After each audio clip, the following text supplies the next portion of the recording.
Hello students, आज अपन करेंगे class 10th का नेक्स्ट टॉपिक आधुनिक आवर्त सारणी मॉडर्न पीरियोडिक टेबल। ठीक है, पहले तो इसके कंपटीशन के 2-4 क्वेश्चन है उसको याद करनी है। पहला क्वेश्चन है आधुनिक आवर्त सारणी दी किसने थी? वैज्ञानिक नॉर्मल जीके में पूछते हैं, हेनरी मोजले, वैज्ञानिक का नाम याद रखना है। सेकंड, इसमें अब कुल तत्व कितने हैं? तो 118 तत्व हैं, ये पूछा जाता है। आधुनिक आवर्त सारणी किस आधार पर दी गई, ये तुमसे पूछा जाएगा, तो वो क्या है? परमाणु क्रमांक। ठीक है, एक क्वेश्चन पूछा जाएगा आधुनिक आवर्त सारणी में कुल वर्ग कितने होते हैं? कुल वर्ग का मतलब ऊपर से नीचे की लाइनें कितनी होती है? 18। आधुनिक आवर्त सारणी में कुल कितने आवर्त मतलब दाएं से बाएं की लाइनें कितनी होती है? तो वो होती है 7। ठीक है, ये नहीं पूछा जाएगा कि आवर्त सारणी में धातुएं कितनी है, अधातुएं कितनी है, गैस कितनी है, द्रव कितनी है, तो फालतू के क्वेश्चन मत करना। 4 क्वेश्चन है जो जीके के नॉर्मल पूछे जाते हैं। किसने दी? हेनरी मोजले। अब कुल कितने तत्व हैं? 118। आधार क्या है? परमाणु क्रमांक। और परमाणु क्रमांक की जगह हो सकता है तुम्हें ऑप्शन में प्रोटॉन की संख्या भी मिल जाए। और एक तुमसे पूछा जाता है कुल वर्ग कितने हैं? 18 और आवर्त कितने हैं? 7। ठीक है, और आधुनिक आवर्त सारणी याद करने का सबसे अच्छा तरीका है कोई रट्टा नहीं मारना, एक प्रिंटेड आवर्त सारणी लेके आना या फिर बुक के अंदर प्रिंट है उसी को सामने रख लेना। ठीक है, और जैसे जैसे बताऊं वैसे वैसे सिर्फ एक बार उसको देखना है, पढ़ना उसमें कुछ ही नहीं है। सबसे पहले रफ कॉपी पे ज्यादा है तो एक आवर्त सारणी बना के देख लो क्या होता क्या कुछ है इसमें।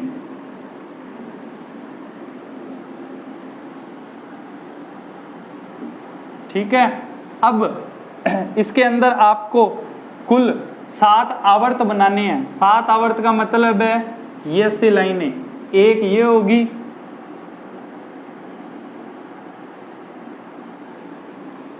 दूसरी ये होगी, तीसरी यहां होगी, चौथी यहां होगी, 5वीं यहां होगी, 6ठी ये कर दो और 7वीं यहां पे बनाई। ठीक है, ऐसे ही आपको वर्ग बनाने हैं तो इस वाले वर्ग में आते हैं केवल 2 लाइनें, इसमें 2 वर्ग आते हैं और इस पूरे को बोलते हैं एस ब्लॉक तत्व। इस पूरे को क्या बोलोगे? एस ब्लॉक तत्व। अब बात आ रही है इसको एस ब्लॉक ही क्यों बोलते हैं, कोई पूछ ही ले तो बता देना। आखिरी इलेक्ट्रॉन किस में जाएगा? एस कक्षक में जाएगा। इस पूरे को बोलते हैं पी ब्लॉक तत्व। कोई पूछे कि इसको पी ब्लॉक क्यों बोलते हैं, तो आखिरी इलेक्ट्रॉन किस में जाएगा? पी ब्लॉक में जाएगा। पी ब्लॉक में कितने वर्ग आते हैं? तो 6 वर्ग आते हैं। एस ब्लॉक में कितने वर्ग आते हैं? 2 वर्ग आते हैं। ये 6 वर्ग के लिए मैं आपको यहाँ बना के दिखा रहा हूँ। 1 2 3 4 5 और 6। और इस पूरे को बोलते हैं डी ब्लॉक तत्व। डी ब्लॉक तत्व, इसी को बोलते हैं संक्रमण धातुएं। संक्रमण धातुएं, इसके अंदर आते हैं 10 वर्ग। 1 2 3 4 5 6 7 8 9 और 10। सभी तत्वों के नाम मैं यहाँ नहीं लिखूंगा, बहुत ज़्यादा टाइम लग जाएगा। सिर्फ आपको एक तो ये मेन याद रखनी है, एक लास्ट वाली याद रखनी है। ठीक है, तो शुरू के आपको 20 तत्वों के नाम आने चाहिए। शुरू के आपको 20 तत्वों के नाम आने चाहिए। यहाँ पर आता है हाइड्रोजन और इधर आएगा हीलियम। ठीक है, फिर आएगा lithium, beryllium, boron, carbon, nitrogen, oxygen, fluorine, neon. ये आएगा sodium, magnesium, aluminium, silicon, phosphorus, chlorine और आर्गन। ये 18 हो गए। ज़्यादा है तो चलो 20 तक तो कम से कम आप याद करो, पोटेशियम और कैल्शियम तक। अब मेन बात ये आ रही है कि इनको क्या क्या बोलते हैं। एस ब्लॉक तत्व में ये जो लाइनें हैं, ठीक है, आपको इस एस ब्लॉक की पहली लाइन और दूसरी लाइन के सभी तत्वों के नाम आने चाहिए। ये होता है हलीना की रब से फरियाद। हलीना की रब से फरियाद से आप याद रखोगे, ये आपसे आरबीसी में क्वेश्चन पूछा गया है। एस ब्लॉक के पहले वर्ग के तत्वों के नाम पूछे गए हैं और इन सब के संयोजकता इलेक्ट्रॉन की संख्या। संयोजकता इलेक्ट्रॉन कल के वीडियो में बताया है क्या होते हैं। संयोजकता इलेक्ट्रॉन की संख्या होती है 1, मतलब बाहरी इलेक्ट्रॉन जो त्यागे जाते हैं उनकी संख्या कितनी होती है? 1। इसको बोलते हैं बेटा मांगे कार स्कूटर, बाप, रोए। इसमें संयोजकता इलेक्ट्रॉन की संख्या आपको कितनी बतानी है? 2। संयोजकता इलेक्ट्रॉन की संख्या कितनी बतानी है? 2। लास्ट वाली लाइन आपसे पूछ सकते हैं तो वो होती है अक्रिय गैसें। अक्रिय गैसें।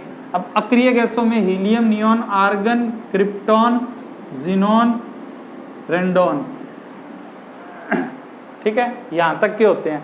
अब ध्यान रखना, ये एक तो वर्गों के नाम आपसे पूछे जाते हैं, संयोजकता इलेक्ट्रॉन की संख्या, अष्टक किसका पूर्ण होता है, तो ये पूछ सकते हैं अक्रिय गैसों का अष्टक क्या होता है, पूर्ण। कल के वीडियो में बताए अष्टक क्या होते हैं, तो ध्यान रखना जिसके चारों ओर 8 इलेक्ट्रॉन पूरे होंगे वो स्थायी होगा, तो इसी को अपन क्या बोलते हैं, अष्टक, ठीक है।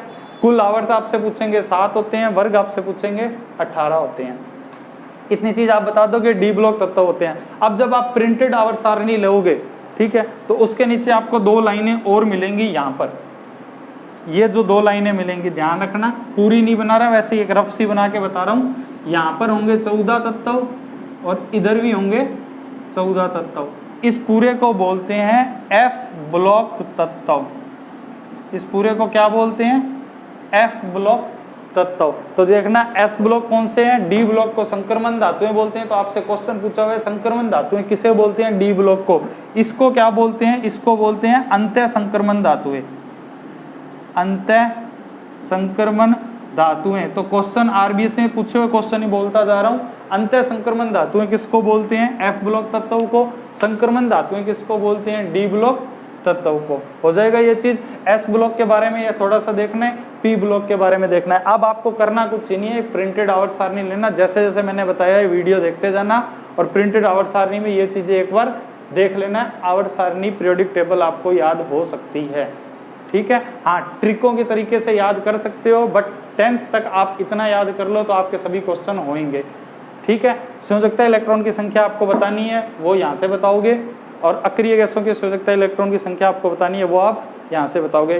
कभी कभार पूछ लेते हैं कार्बन का स्थान बताना है, तो बता देना कार्बन कितने वर्ग में आता है। यहाँ तक 10 ये रहे, 11 12 ये रहा, 13 और 14वें वर्ग में आता है। आवर्त पूछ ले तो सेकंड आवर्त में आता है। कार्बन का स्थान कई बार पूछा गया है, इसीलिए आपको ये मैंने बताया है। आज के लिए ये वीडियो इतना ही कराता हूँ, नेक्स्ट अगले टॉपिक में।